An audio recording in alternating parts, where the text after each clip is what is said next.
और चलिए बात नीट छात्रा की मौत मामले की करेंगे। नीट की छात्रा संवेदना की मौत मामले में एफएसएल की टीम ने मां, पिता, भाई समेत 5 घर वालों के डीएनए सैंपल लिए। एसआईटी ने घर वालों और आरोपियों सहित 15 लोगों की सूची तैयार की है, जिनका डीएनए सैंपल लिया जाना है। चल रही जांच के बीच मृतका के घर वालों ने डीजीपी से भी 8 मांग रखी है। ये 8 मांग क्या है, दिखाते हैं आपको इस रिपोर्ट में। पटना में रहकर नीट की तैयारी कर रही छात्रा संवेदना की मौत को 15 दिन हो गए। अब तक केस का पूरी तरह से खुलासा नहीं हो पाया है, लेकिन जांच में तेजी दिख रही है। एसआईटी की टीम ने डीएनए टेस्ट के लिए 15 लोगों की सूची तैयार की है, जिसमें से 5 घर वालों, मृतक की मां, पिता, भाई और मामा का डीएनए सैंपल ले लिया। अब बारी है आरोपियों का सैंपल लेने की। मजिस्ट्रेट की मौजूदगी में डीएनए सैंपल के लिए जो है जांच के लिए सैंपल जो है वो लिए। इसके पहले मृतका के घर वालों ने शनिवार को राज्य के डीजीपी से मुलाकात की थी और उनके सामने 8 मांगे रखी। 5 से 6 जनवरी तक के सीसीटीवी फुटेज की एफएसएल जांच हो। हॉस्टल और मेस पंजी के मुताबिक मौजूद छात्राओं का विवरण दे। छात्राओं के बयान, उनके मोबाइल की सीडीआर की जांच हो। मनीष रंजन के पिछले दरवाजे के सीसीटीवी फुटेज की जांच हो। हॉस्टल संचालिका नीलम अग्रवाल के मोबाइल की सीडीआर की जांच हो। आसपास की गली और सड़कों की सीसीटीवी फुटेज की जांच हो।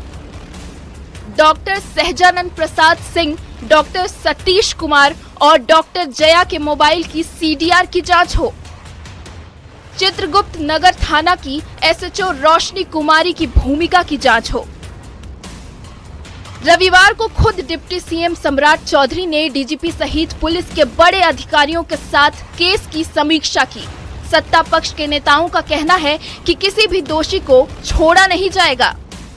किसी को बख्शा नहीं जाएगा, कड़ी से कड़ी सजा सबको मिलेगी। जांच जारी है। पोस्टमार्टम रिपोर्ट में यौन हिंसा की बात सामने आ चुकी है। डीएनए सैंपल तक जुटाए जा रहे हैं। देखना होगा कि गुनहगार के चेहरे से नकाब कब उठता है। न्यूज़ 18 के लिए पटना से अमित कुमार के साथ ब्यूरो रिपोर्ट। बिहार में बेटियों की सुरक्षा को लेकर एक बार फिर से बड़ा सवाल खड़ा हो चुका है। मोतिहारी में देर रात घर के अंदर सो रही एक ग्रेजुएशन की छात्रा पर एसिड अटैक कर दिया जाता है। एक पल में उस बेटी की जिंदगी बदल जाती है, जिसने सिर्फ किसी से बात करने से इनकार किया था। और घटना के बाद परिवार सदमे में है और पूरा इलाका दहशत में है। ये मामला क्या है, दिखाते हैं आपको इस रिपोर्ट में।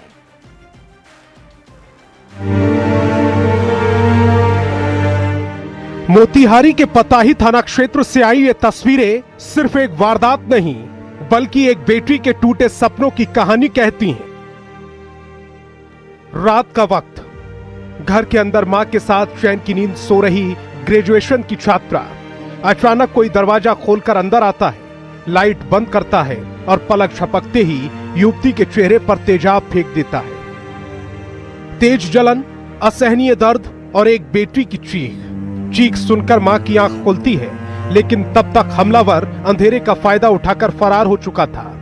बेटी को तड़पता देख मां घबरा जाती है और बिना किसी को बताए उसे तुरंत मोतिहारी के निजी नर्सिंग होम ले जाती है। डॉक्टर के मुताबिक युवती की हालत गंभीर है, लेकिन फिलहाल स्थिर बनी हुई है। अचानक से दोनों कमरे खोलकर लाइट ऑफ कर फेंक दिया। उसके बाद क्या आपको? जब हम उठे तो मम्मी को उठाया, तो भाई को उठाया, तो उधर गया, तब तक गायब था। कौन था उसको नहीं पहचाने? नहीं। उसको पहले से नहीं जानते थे? नहीं। कितने बजे आपकी घटना है आपका? 11 बजे के करीब। पीड़ित ने अपने ही परिवार से जुड़े एक युवक प्रियांशु पर गंभीर आरोप लगाए हैं। युवती का कहना है कि आरोपी लगातार मैसेज कर जबरन बातचीत का दबाव बना रहा था। जब उसने साफ इनकार किया और दूरी बना ली, तो इसी इनकार की सजा उसे एसिड अटैक के रूप में मिली। मामले की गंभीरता को देखते हुए पुलिस ने तुरंत कार्रवाई शुरू की। पीड़िता के बयान के आधार पर नामजद आरोपी के खिलाफ प्राथमिकी दर्ज करा दी गई। पिता का जब बयान लिया गया तो पता चला कि एक उनके चचेरे मामा हैं जिनका नाम प्रियांशु कुमार है, जिनके द्वारा एक तरफा प्रेम में पिता को परेशान किया जा रहा था, जिसका जिक्र उन्होंने अपने फर्द बयान में भी किया है। उनको गिरफ्तार किया गया प्रियांशु कुमार को, और आगे की कार्रवाई हम लोग कर रहे हैं। ये कोई अकेली घटना नहीं है। हाल के दिनों में बिहार में एसिड अटैक की घटनाएं लगातार सामने आ रही हैं। भागलपुर में भी हाल ही में विवाद के बाद पति ने पत्नी पर तेजाब फेंक दिया था, जिसमें महिला गंभीर रूप से झुलस गई और उसे पटना रेफर करना पड़ा। इन घटनाओं ने समाज, कानून और व्यवस्था तीनों की संवेदनशीलता पर बड़ा सवाल खड़ा कर दिया है। सवाल है कि आखिर कब बेटियों को सुरक्षित माहौल मिलेगा। न्यूज़ 18 के लिए मोतिहारी